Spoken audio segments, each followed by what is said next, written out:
This is case of the day, completely hand-rolled by me, Dr. Bhavin Jankaria. So we're a year and 26 days in, and this is what I've done with this whole series. Today is 192, and don't forget the post of the day, which keeps getting updated once every 2-3 days. And today's case is titled Consolidation, Ground Glass Nodules and Bubble Lucency. So this is a 77-year-old with a 2 weeks history, and this case was sent by a resident from another city for an opinion.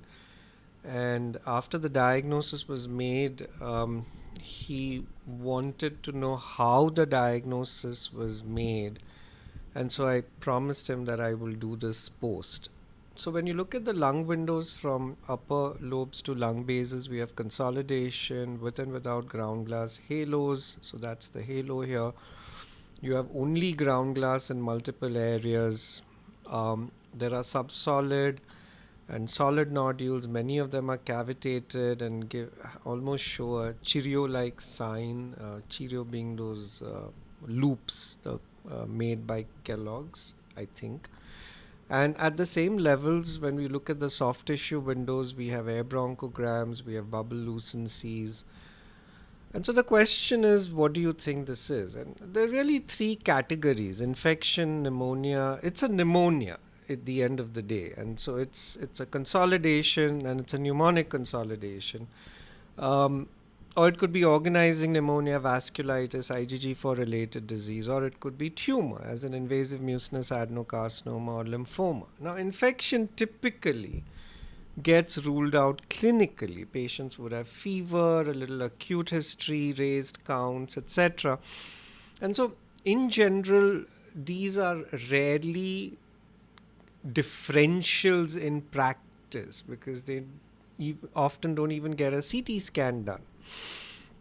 So let's just start with organizing pneumonia as an etiology, and these are the various patterns, right? Consolidation, ground glass, perilobular, mixed, fibrotic, reversed ground glass, etc. And so that's the classic bilateral basal subpleural. Then you have the COVID patterns that we saw. They could be subpleural or random, peribronchovascular. This is classic peribronchovascular with a combination of consolidation and ground glass. That's the reversed ground glass or atoll sign. I did a post last week on atoll sign. That's the reverse bat swings, but in a way this is also the atoll sign because you have the ground glass and the peripheral consolidation. Then you have reverse bat swings with consolidation. We have organizing pneumonia as part of a connective tissue disease, ILD. And this is mass-like. I think this patient had Sjogren's with fibrotic organizing pneumonia. And this is another patient with MCTD and a fibrotic organizing pneumonia. So, but each time you get consolidation with air bronchograms. And then the question is, when you see an OP pattern, you need to figure out what the cause of the OP pattern is, but you also have differentials of the OP pattern itself, such as lymphoma, invasive mucinous adenocarcinoma, vasculitis, IgG4 related disease, lipoid pneumonia, sarcoid. So this patient has consolidation, air bronchograms. It's a high, it's in a way dense ground glass more than anything else. And this turned out to be lymphoma and biopsy. These are peribronchovascular areas of consolidation. And this was IgG4 related disease on biopsy. This is another patient who was IgG4 related disease. This patient has areas of consolidation, some mass-like areas, some nodules, and this was GPA. The patient was PR3 ANCA positive and was just treated and then resolved significantly in about 2 or 3 weeks. This is another patient with GPA who had frank consolidation with surrounding ground glass and then improved over time. This is the invasive mucinous adenocarcinoma where we see consolidation, we see ground glass, and we see nodules. Here's another patient who has consolidation, cavitation, not much ground glass, but multiple nodules. And lipoid pneumonia would have low density areas because of the fat. Maybe one day I'll do another post about it. So this is another patient, but most of the times OP, vasculitis, IgG4 related disease don't have this combination that our patient has of ground glass with consolidation, with nodules, and with bubble lucencies. So we could even take the bubble lucencies and look at the differentials of bubble lucencies as here and here. And bubble lucencies can be because of invasive mucinous adenocarcinoma, because the mucin is low density and creates that appearance. You can get it in infarction whenever there's hemorrhage within a lesion, in a lipoid pneumonia because of fat within. So it's really the presence of low density areas, whether it's hemorrhage, fat, mucin cells, etc. And we saw this bird's nest about a week ago, which was mucor in the middle of an atoll sign. So in this patient, again, we don't have any of the other possibilities really working. It doesn't seem to be infection. At least you won't get it in a multicentric manner like this. And it's not infarction as here, and it's definitely not lipoid pneumonia.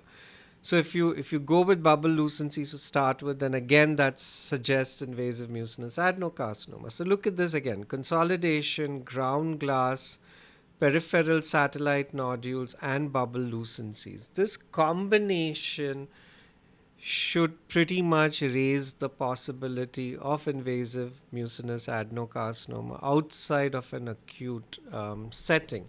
That's the diagnosis I had made, and then the patient was biopsied, and it turned out to be invasive mucinous adenocarcinoma. And the thing is, let's say that 9 times out of 10 we would be right. Once in a while you might get another etiology, but that's fine. As long as it triggers a biopsy, you will get an answer. So this patient had this appearance of consolidation, ground glass, almost like a reversed ground glass halo.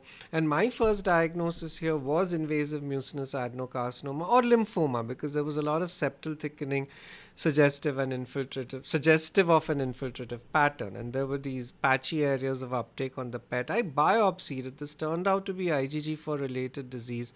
And post-treatment, you can see the significant improvement here. This was a patient who presented with this consolidation with a little cavitation. This was assumed to be a community-acquired pneumonia, didn't improve. A month later, significant progression, and there are nodules on the other side. There's a large opacity here. And I offered a diagnosis at the time of the PET-CT suggesting that we should rule out invasive mucinous adenocarcinoma. I just wanted to make sure the patient gets a biopsy done and doesn't fall through the cracks.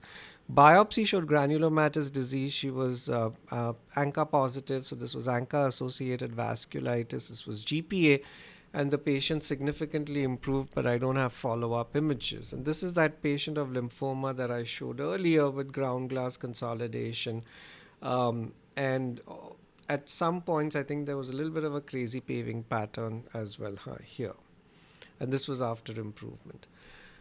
So in a patient above the age of 60, a combination of consolidation, ground glass, peripheral cavitated nodules, and bubble lucency should prompt a diagnosis of invasive mucinous adenocarcinoma. Of course, you can get invasive mucinous adenocarcinoma with other appearances like solitary mass, etc. But if you see this combination, it should trigger a biopsy for IMA. And then if it turns out to be infection, lymphoma, vasculitis, or IgG4 related disease, good for the patient.